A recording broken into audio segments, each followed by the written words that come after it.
This is 99 Novels, a podcast by the International Anthony Burgess Foundation.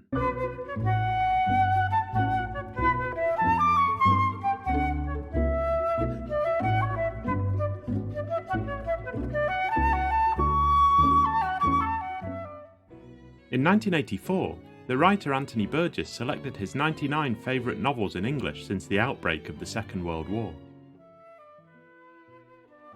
Never short of an opinion about books, Burgess's list is typically idiosyncratic and invites closer attention, so we've invited some of the leading scholars, critics and writers to tell us more about each of the 99 novels. So read along with us as we explore a reading list created by one of the most original literary voices of the 20th century.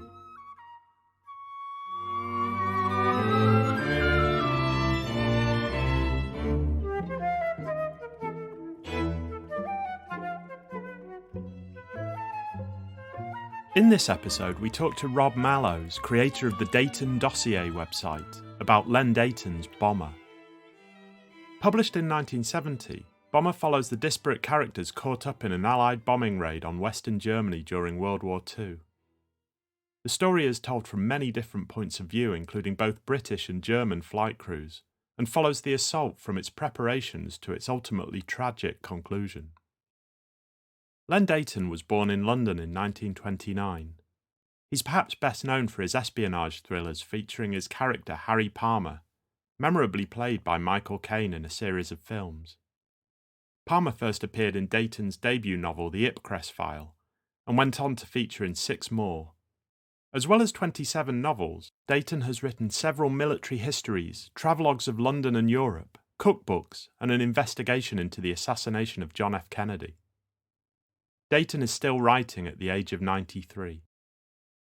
Rob Mallows is the creator and curator of the Deighton Dossier, the internet's only comprehensive resource about the life and works of Len Deighton.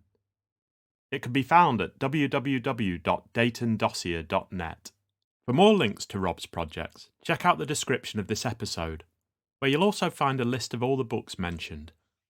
Here's Will Carr of the Burgess Foundation, who spoke to Rob Mallows about Bomber in July 2022. Well, welcome, Rob, and thanks for taking part in the 99 Novels podcast, which this episode is to talk about Len Deighton's fantastic 1970 novel, Bomber. Rob, you run the Deighton Dossier, which is an amazing resource all about Len Deighton's writing. And I wondered if we could begin just by asking you, how did you first encounter Len Deighton's writing and what were your first impressions of it? Well, first of all, thanks for inviting me onto the podcast. Yes, for I think at least 15 years now, I've been doing the Deighton Dossier website, but it's also a blog and also a Facebook group and Twitter. So we're all over, as every organisation has to be these days, all over the internet. How did I first encounter Len Deighton's writing? Well, it wasn't through Bomber. It was through his other, I guess, magnum opus, which is the series of books called starting with Berlin Game, Mexico Set, and London Match. That's a more traditional spy thriller for which he's known. That was my starting point. I loved those novels. I purchased the other 6 in the series. Then, as often when you find a writer and an author you like, you start buying the other novels. So I found out he'd also written histories and bought those. Then I started seriously collecting his first editions to build up a collection. This is at a time when Len Deighton's books are relatively cheap to purchase.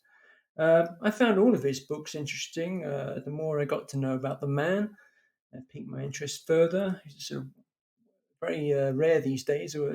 Certainly is a working class author, a Londoner, very much an autodidact, as well as being known for being an author. He's also a historian. Originally started off his life as an artist and an art director. Worked as a steward on BOAC Airlines. So he's one of these fascinating people who's led a very varied and rich life. Bomber was probably one of the last novels of Len Deighton's to have been read by me.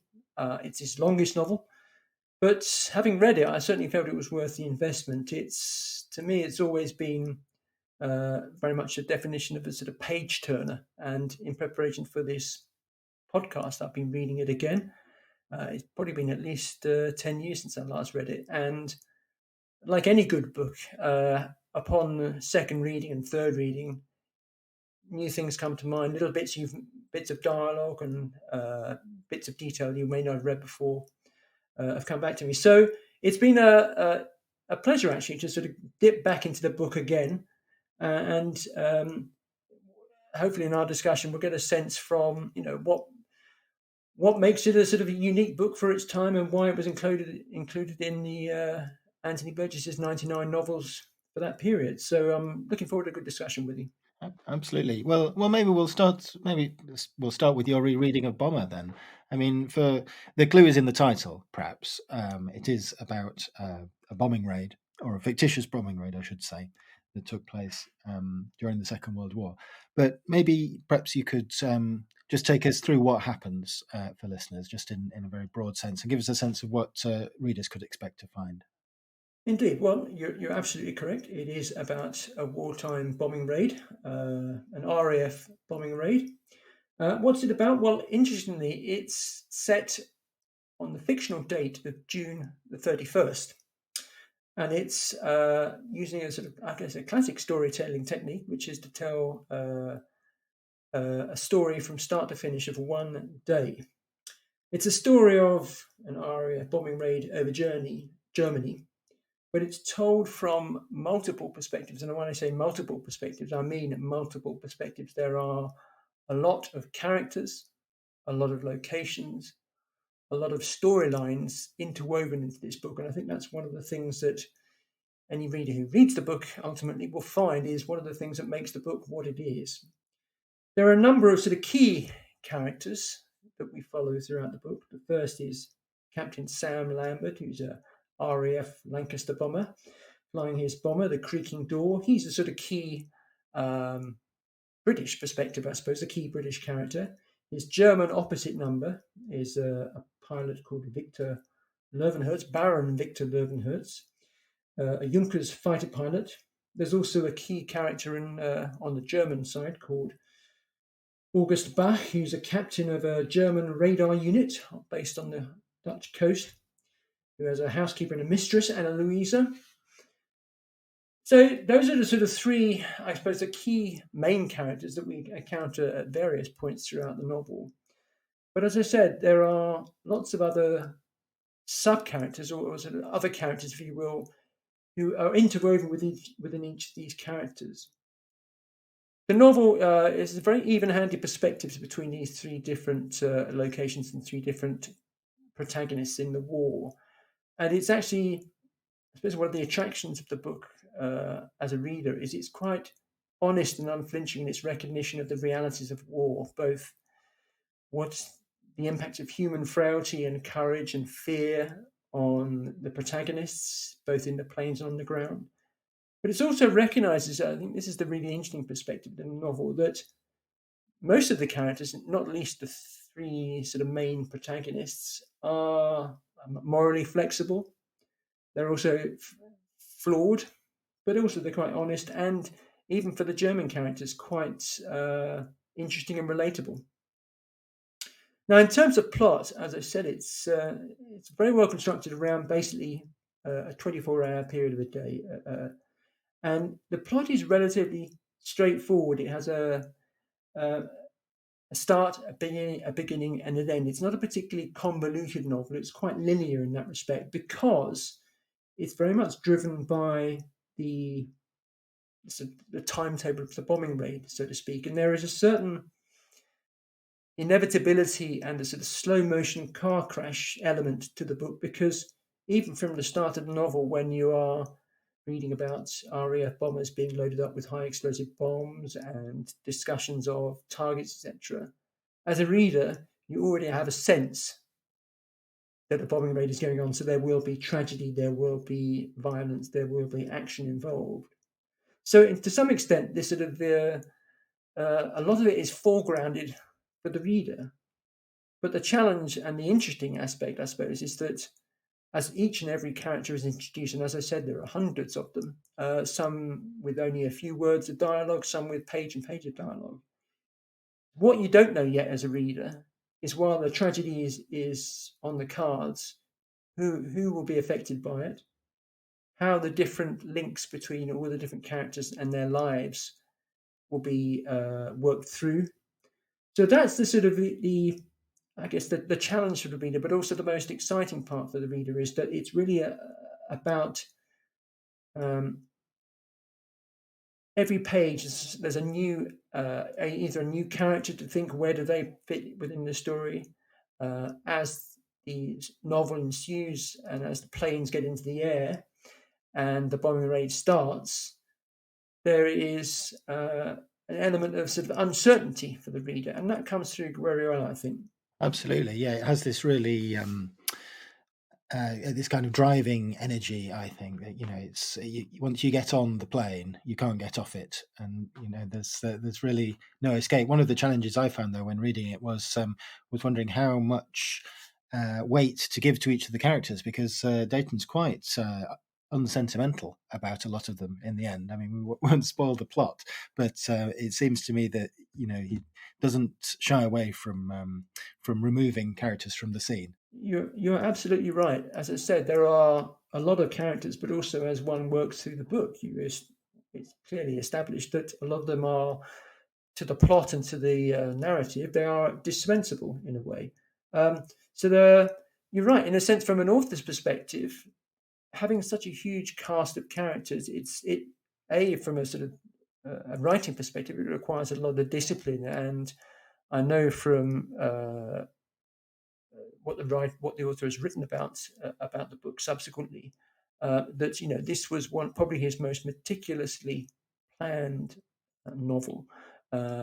He used a system of simple card index file cards, maps on his wall. There's a very famous photograph taken for the publicity back in 1970 around the book, showing him sitting in front of a map of Europe with the sort of diagrams of various bombers and radar.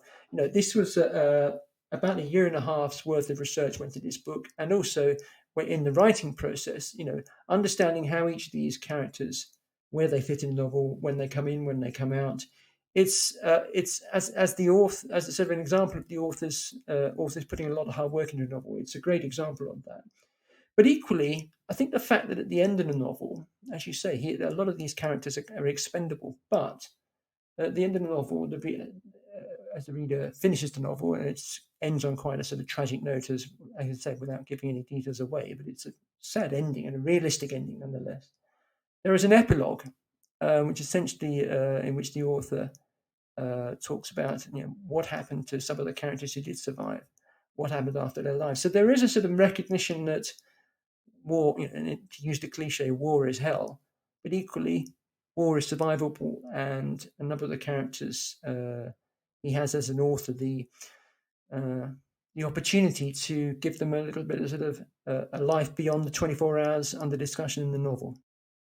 Yes, he does. It has the effect. You see it a lot in television documentaries, where are they now kind of bits at the end, and it has a similar sort of effect. And it seems to me that Deighton has a bit of fun with that, actually. He makes some of his characters turn into alcoholics, some of them become successful business people, some of them kind of disappear, that kind of thing.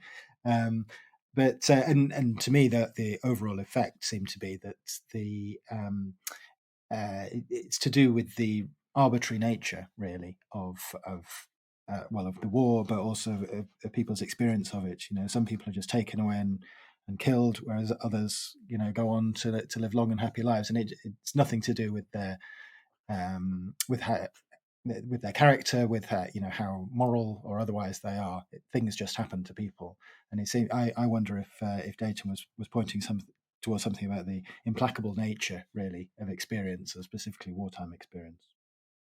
Well, I think you're absolutely right. As I say, I mean, as I suppose we're experiencing at the moment across in the eastern part of Europe, war is A, it's tragic. B, it affects both those involved directly and those involved indirectly, i.e., civilians, and that's a sort of a theme that comes through strongly in this book. And so it's obviously it's talking about a different war, but the themes central to it are universal in terms of whether you survive or not can be as much down to, as I say, dumb luck, which is certainly one of the key sort of tropes or the key sort of narrative twists in this novel, which determines the fate of many of the people on the ground, is that the reason the bombs fall where they do and not where they're intended, which is one of the sort of the perhaps giving a little bit away about the novel, is simply just down to sort of human error. So as you say, it's very human in that respect. There's no need for any great sort of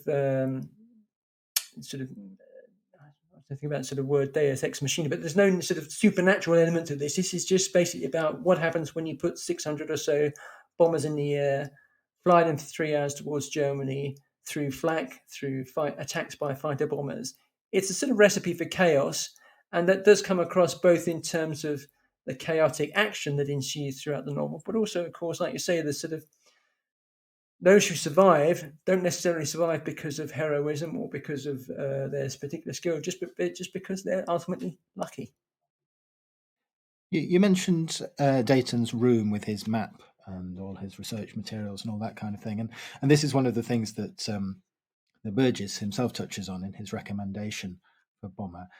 He talks about how and I'm quoting him here, he says that there has to be room in fiction for work whose main function is to bring the dead past back to life, less through imaginative speculation, than by processing historical documents. And I think he's talking there about Len Deighton's particular approach to research. I wondered if you could just tell us a little bit more about that, because it seems to be a sort of monumental task that he took on. And I'm just interested in how the book itself was achieved. Well, you're absolutely right. I think it's even going back to some of his original novels in the 1960s, the so-called Harry Palmer novels, which people may be familiar with. Even back then, in what was a sort of conventional spy novel, it was noted by reviewers back then that throughout the books, and indeed in a series of endnotes and footnotes throughout the text, that as a writer, he was as much interested about giving people as much details as he felt they ought to know to be able to both improve the telling of the story and advancing the narrative, but also just because some of these things are quite interesting. And he very much, I think, as a writer, enjoys passing on to the reader what he calls surprising bits of research. Now, some critics have commented, and perhaps there's a case for this, that in some novels it gets in the way the telling of the story and the development of the characters. But I think in Bomber, it's actually one of the most important elements of the book, because as a reader, through each of the situations, through sitting in the planes with the character, with Captain Lambert and his crew, through sitting in one of the fighter planes, or through on the ground being with the German radar operators, every bit of detail in there, and there is a lot of detail, which is why it's quite a long book, but it's all been meticulously researched, and it brings that sort of touch of verisimilitude to the novel, that as a reader you have a sense of, well, I might not be able to fly a plane. I'll have after reading this novel, a much better understanding of just what it takes to fly a plane. Now, that didn't happen by accident. As I said, he in writing, he was a meticulous researcher and a sort of planner. As I said, he would have whole wall charts in which individual scenes, individual characters, all this information written by hand on index cards would be stuck on, moved around, torn up, etc. So a very meticulous and sort of methodical approach to novel writing, rather than any sort of it's a mystic approach, or sort of seeing where the pen led him, so to speak. And indeed, talking about pens, this was one of the things that made this novel possible, given both the complexity of the narrative, the amount of detail, and the amount of just stuff going on, is that famously this was the first novel written on, I suppose we call it not a home computer, but written on a PC, an IBM, I think it's the IBM MT it's called. The IBM MT/ST. Now, there's actually been a book subsequently written about 6 years ago, a book called Track Changes, which is a history of the word processor. And there's a whole chapter devoted to Bomber. And in it, Deighton explains, what advantages doing so gave to him. Previously, for example, on some of his earlier novels, he would go to the extent of, in editing his own work, cutting and pasting, literally cutting and pasting paragraphs of text from one part of a manuscript to another. With Bomber, he and his assistant, his typist, were able to do that much more efficiently, and it gave him much more sort of control over this huge amount of information and in the novel. So it's interesting in that respect that there's a sort of a, given of course now most and pretty much all books will be written on some form of computer with software, and it's sort of second nature for most authors. Back then, this was a pretty revolutionary approach because I think, as I say, it gave him the power to much more control as an author to really sort of get everything, get the details right and get the flow right. Having, the success of his first few novels, giving him not just significant wealth, but also significant time to give up his day job as an artist and become an author full time. That gave him also access to the people who could really help him tell his story. So in this case, he talked to British, talked to German fighter pilots, bombers. He talked to officials in the RAF. He was able to spend time in Germany, in Holland, which is also where his wife is from.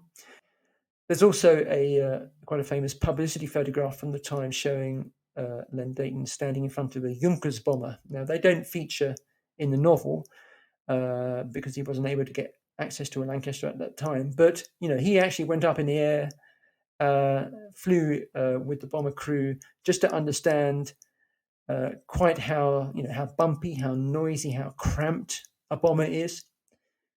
But also, of course, not just in terms of research, but from his personal experience, as he didn't serve in the war, he was too young. But post-war, for his national service, he worked as part of the RAF intelligence service as a photographer. And so he actually has his own experiences of flying in Lancasters and Mosquitoes, flying over various parts of Europe, taking photographs. So both from his personal experience and just through the sheer amount of legwork and time spent in the Imperial War Museum, in libraries, all of this stuff was piles and piles of sheets of paper and manuscripts and photographs, etc. The fact that he ended up eventually putting it all together in what is, as you say, Anthony Burgess regarded as one of the classic 99 novels, he did that through a combination of, I guess, good writing skill, but also sheer hard work and the application of new technologies. So the process is, is familiar, I guess, to many writers. That there's a lot of legwork and a lot of sweat and hard graft goes into producing something like Bomber. Absolutely, and it seems to be taken to quite an extreme, really. Here, that's fascinating about the word processor story because Bomber is a novel in many ways about a machine, and Absolutely, and it's and Len Deighton's writing of the novel is in some ways about a machine, about the IBM word processor. That's fascinating too about Deighton serving in the forces after the war, because Burgess, in his recommendation, was very impressed with how Deighton got the details right about serving in the military, even though he obviously didn't serve in the Second World War himself. I wanted to ask a question about, I suppose it's about the relationship between the documentary realism that you've described so well, but also the fact that Bomber is a novel with made-up characters, with made-up dialogue, completely made-up events, really.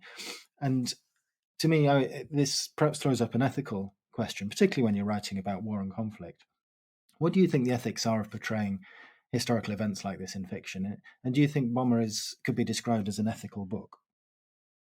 I suppose what I'm getting at is that the war was a monumental historical event in which many people fought and died, and Len Deighton is using this for novelistic purposes in some ways.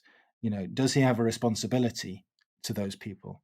Now, my own view about this, I suppose, is that he discharges that responsibility by learning so much about the bombers, learning so much about the places that they flew over, But nonetheless, he puts it all in a book as as a novel, as fiction, as to some extent entertainment. Yeah, I think you're right. While it is obviously a fiction book, and that's made clear, as I said, the reference to June the 31st. These are the fictional account of a bombing raid, but it's ethical in the sense that as an author, he chooses not to pull punches and not to pull the wool over the reader's eyes, in the sense of certainly some of the scenes later on the novel, as the high explosive bombs, which the reader sort of hears a lot about at the start of the novel, loaded in and carried across the channel by the Lancaster bombers. When those are ultimately dropped on their what is assumed to be the right target, the some of the scenes and some of the descriptions of the sort of firestorm that results are pretty unflinching. And while it's not pornographic in its portrayal of violence, it equally is it's unflinching in its recognition that bombs ultimately are there for one purpose. And in terms of the ethics of war, I think what comes across through a lot of his characters, particularly in the first half of the novel, and I think it's probably one of the interesting aspects of it. It's a novel of two halves. It's only really up to around about half of the novel takes place, or the reader gets through to about halfway. It's only around that time that the bombers actually take off. So what you've got for the first half of the novel is a lot of dialogue, a lot of scene setting involving all of the different characters, both their current experiences of wartime. So from the sort of fighter pilots' perspective on the German side, you've got a lot of discussions about, I suppose, the ethics of their role as an occupying force in Holland. The character August Back, who is responsible for the radar installation in Holland. There are lots of bits of dialogue between the different German characters, which give you a sense that they are not. Let me put it this way: they're not portrayed as cartoon Nazis, if you will. Clearly, they are all Nazis, but they're also all Germans. They're all the characters all come from different parts of Germany. Some of them are very much in favour of the war. Some of the characters on the ground, some of them are thieves. Some of them are involved in clandestine love affairs, both on the German side and the British side. So they are all very human in that respect. And I think from an ethical perspective, I suppose, what I found most interesting about the novel is that both sides in the conflict are essentially given equal time, I suppose, but also given equal humanity.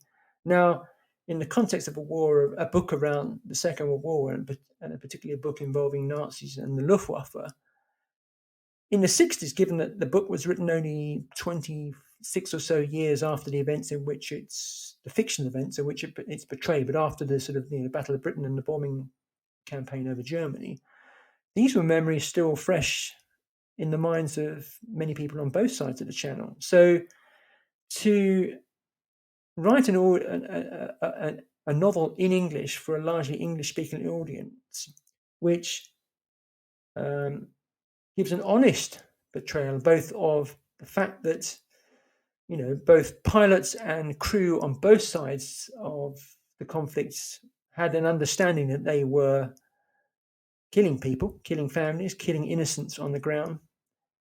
But the fact that even knowing that, they also recognized that as soldiers, they had a job to do. And ultimately, as the bombing crew, they recognized that their success in bombing factories and the material of war on the German side would ultimately bring the conflict to a successful conclusion for their side.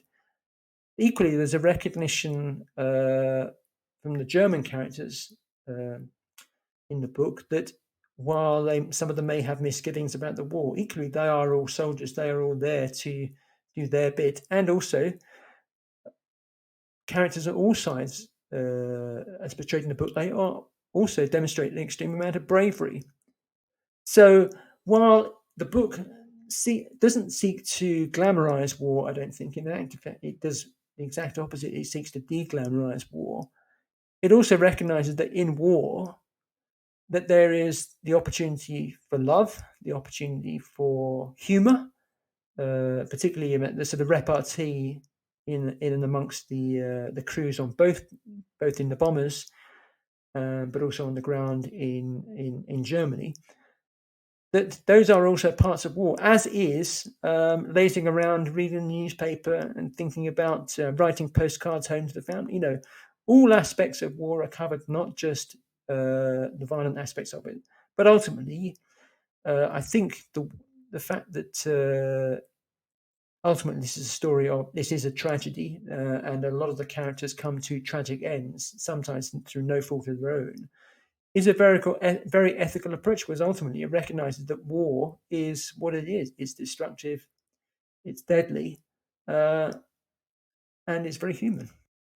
Absolutely, yes, yeah. I think that really covers it. And I was very interested in what you're saying about the way in which Bomber might have been received it came out in 1970. It was written in the late 60s. And did you have any sense of that? Was there any was it unusual in its portrayal of Germans and others as being fully rounded characters? I got a sense of that. I had a look. I've been looking through some of my archives over around, trying to find some of the reviews from 1970 when it came out. That there wasn't an aspect of that. I think certainly later on as well, and not necessarily with Bomber, but later on in the mid 70s when the author produced a non-fiction book called Fighter, which is a history of the air war in the Battle of Britain. Even back then, he came under attack from some RAF veterans for what they perceived as his demythologizing of some of the aspects of the Battle of Britain. And in a sense, I think with Bomber as well, while I don't think as a novelist, or certainly in this novel, there's no sense in which he pours disdain or does anything in the portrayal of the characters to be overly critical or disrespectful to the memory of anybody involved, certainly neither on the British side or the Dutch side or on the German side. It generally, I think the reviews, and certainly in the UK, were reasonably positive. I think some of the local, I think I found a cutting from the Belfast Telegraph, which again called it a chilling indictment. The New York Times covered it as the novel's characters are treated with a cool, mechanistic detachment, while bombing planes and air defense systems are anthropomorphized. As you said, a lot of this novel is as much about the humans, it's also about the technology, and I think a lot of the reviewers picked up on that. And I think subsequently there have been some critics who, looking again at the novel, have probably said that maybe there's too much technology in the novel, too much of a focus on the machines, if you will. But as I said earlier, I think the author has always had a long-standing sort of interest in the role of materiel, the role of tanks, bombers, guns, bullets in the hands of humans, and how war is inevitably a function of the march of technology, so that what happened in the First World War was incredibly different to what happened in the Second World War. Equally, as we're seeing at the moment, what happened in modern warfare is vastly different to the events described in Bomber. But ultimately, I think as a historian and as an author, he found a sort of good happy medium between providing that verite, which comes from utterly accurate descriptions of bombers and radar screens, right down to sort of nuts and bolts and the panels and the screens, etc., and the ways of operating them.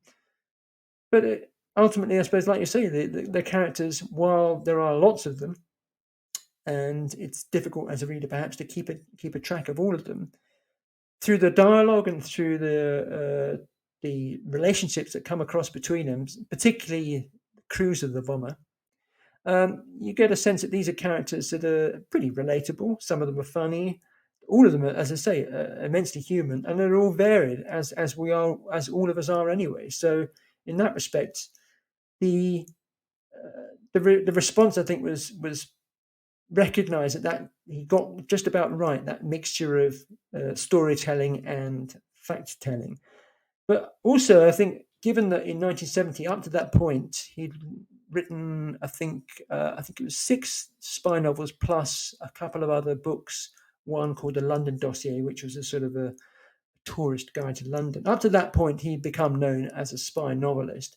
So there were some reviews I found which noticed the fact that we recognised that this was a departure from what he'd done, both in terms of the subject matter. This was a wartime novel rather than a spy novel, but also the fact that his approach was different. This novel, Bomber, is certainly much less laconic in tone compared to the IPCRESS File or Funeral in Berlin, his early novels, which brought him the sort of the fame and fortune which allowed him then to graduate to Bomber, if you will. There are certainly far fewer wisecracks, fewer jokes and sarcastic sort of tones across a novel. There's also, it's a novel without a single main character. There are some main characters, if you will, but unlike Harry Palmer, his famous spy, there's no sort of single narrator, and I think that makes it that gives a sort of different sort of tone to the novel. You're not just getting one person's perspective on the story. In this novel, you're getting hundreds of perspectives, but certainly 3 or 4 perspectives from the key characters. All perspectives from absolutely different main characters, all of which have different perspectives, but ultimately they're all focused on the same moment in time, the same location, whether that's flying through it, locating it on the radar, or ultimately being on the receiving end of a bombing raid. So I think it marked a change for the author, certainly. That's absolutely true. Thanks for sharing those reviews from 1970. That sounds in many ways like this book was the war novel that people were waiting for in some ways. It's it kind of captured the the range and complexity of the experience in a way that resonated with people who had actually recently lived through it. I wondered if you could say a little bit about Len Deighton today and perhaps the reputation of this book. What do you think it might offer contemporary readers? Has it dated in any way, or can we still find things to enjoy in it? Yes, I mean, yes, clearly it would have dated somewhat. There are, I mean, having read it through again recently, there's the odd reference, the odd line of dialogue, which might make, let's put it this way, might make a millennial reader's eyebrows raise. But those are trivial. I mean, ultimately, it's he's using the English language. He's using all the sort of standard author techniques in terms of dialogue, description, plotting, etc. It's, as I said, probably right at the start, structure is very simple. It has a beginning, a middle, and an end. And he's said in the past that as an author, he likes to be clear and explicit. And I think that's one thing the novel Bomber does very well. It's very readable in that sense. The chapters are not particularly long. It's like I say, for a reader, it feels often as one read it, it's rather like to some extent like a sort of long form TV series in a sense of. So maybe in a sense it's quite well suited to the modern reader, perhaps with a slightly less lower threshold for boredom, and used to maybe TV series or internet series that are sort of fast form. While it's a long novel, it's not a fast novel to read. As I say, it's a degree of it flashes like there's lots of sort of hard cuts between scenes, moving from the bombers, moving to the ground, moving to the radar station, back again. In that sense, it's quite fast paced. So it's certainly, I think, it remains readable. In terms of one who's relevance to today's audiences, I think one of the interesting factors is that compared to an author like one of his contemporaries, John Le Carre, who both he and Ian Fleming and Deighton are regarded as sort of the 3 demigods of spy fiction, if you will, the real heavyweights.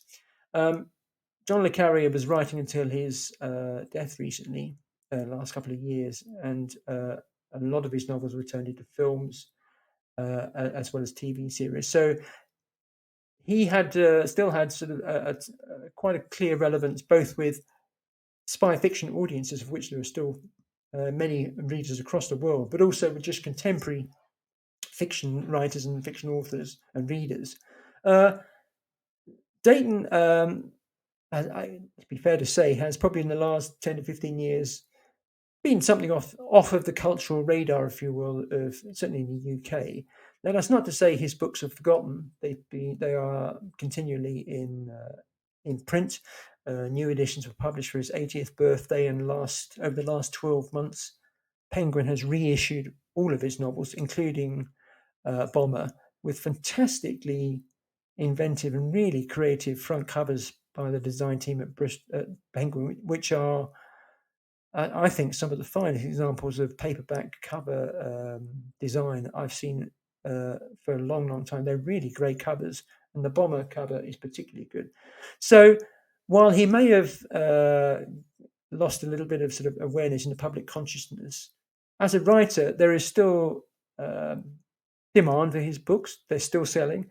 You will have noticed earlier on in the year, the IPCRESS File was turned into a successful 6-part series by ITV, sold to about 25 plus countries across the world. So that will have brought a new, younger group of readers to his novels, and potentially also the Bomber as well. Famously, of course, Bomber was turned into a Radio 4 serial, radio broadcast, at least 25 years ago, I think now. I think it was and it's rebroadcast, I think on the 50th anniversary of the war. I'm not sure of that, but certainly it was broadcast over one day in real time on different sort of parts of the schedule in Radio 4. So there are many people I know through the Facebook group for the Deighton Dossier who's told me that they first came across Bomber as a novel through the radio broadcast and then went on to read the novel again. So I still think it has relevance. Clearly, as we mentioned earlier, the fact that we're now in Europe in 2022 facing a war on our doorstep, as we were facing in 1939 to 45, and the fact that bombs are being dropped, although in a very different way from the scenes described in the novel, it still has relevance. And the fact that whether it's in the 1940s or in the year 2022, ultimately, war is still a part of life, and bombing and the military involvement in or the tendency of military involvement to ultimately impact on civilians is as relevant today as it is when he wrote the novel in 1970. Absolutely. It's yes, it's distressingly topical in some ways. And I must say I'm surprised it's not been made into a film or a television series. It reminded me in many ways of the film Dunkirk, in the way in which different characters are given the point of view, and the attempt to show the sweep of experience from the people in charge of the military units down to the individuals sailing little boats. It's a very similar set of techniques, I think. You're right. The rights have been sold in the past by the author, and there have been various attempts to get a film off the ground. Various city finances involved, etc. But it's one of those things where it never really got to use the pun. It never got off the ground, so to speak. But it does lend itself as a book, and it lends itself to, I think, a TV long form series. And given the fact that about 6 years ago, one of Deighton's other famous wartime novels, SSGB, was turned into a TV series by the BBC, it would suggest that TV producers out there and film producers are always on the lookout for material, and I think Bomber lends itself to that form perhaps rather more than a movie. Absolutely, yes. I think you're right. And well, for the moment though, we're lucky to have the book, which which I hadn't read before embarking on this project, but it was a real revelation to me. Thanks so much for sharing your thoughts about it, Rob. But before we wrap up, we're asking this to everybody. Anthony Burgess only picked 99 novels for his list, so I wondered if you could add a 100th novel to it, what would it be and why? Well, I've also picked a novel set in wartime, a novel set in the Second World War. It's The Kindly Ones by a French author called Jonathan Littell. It was published in 2006. It only has 7 chapters, but the book is nearly 1,000 pages long. And in a similar way to Bomber, it's a novel that takes a lot of investment from the reader. But when I read it through first time, it left a real legacy with me. It's a novel I've read 2 or 3 times before. It's one of the most bleakest, but also I think the most compelling books I've ever read, full stop. I found it utterly unputdownable. It's a novel told from the perspective of a character called Maximilian Auer, who's an SS officer, with most of the novel taking place on the Eastern Front. And it's unflinching in its recounting both of the brutality of war, and again, as with Bomber, the impact of war on a civilian population. It's the kindly ones. It's the novelist Jonathan Littell uses they are the Furies from Greek literature, the Greek vengeful goddesses, and he uses that idea to basically explore what wartime, in this case from the German perspective, what it does to the soul of a man. And it's utterly compelling. It's bleak and it's not a fun read, but just for the sheer humanity and the sort of horror of it all, I think it's worth a place on the 100th list. That's a great recommendation. Thanks so much, Rob, for taking part in the podcast today.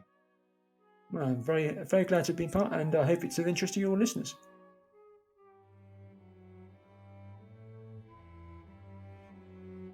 You've been listening to 99 Novels, a podcast by the International Anthony Burgess Foundation. You can find the Deighton Dossier, run by Rob Mallows, online at www.deightondossier.net. For more about Anthony Burgess and to find out how you can support the work of the Burgess Foundation, visit www.anthonyburgess.org. The theme music is Anthony Burgess's Concerto for Flute, Strings and Piano in D minor, and is performed by No Dice Collective. They can be found online at nodicecollective.com. If you've enjoyed this episode, don't forget to leave us a review and subscribe wherever you get your podcasts.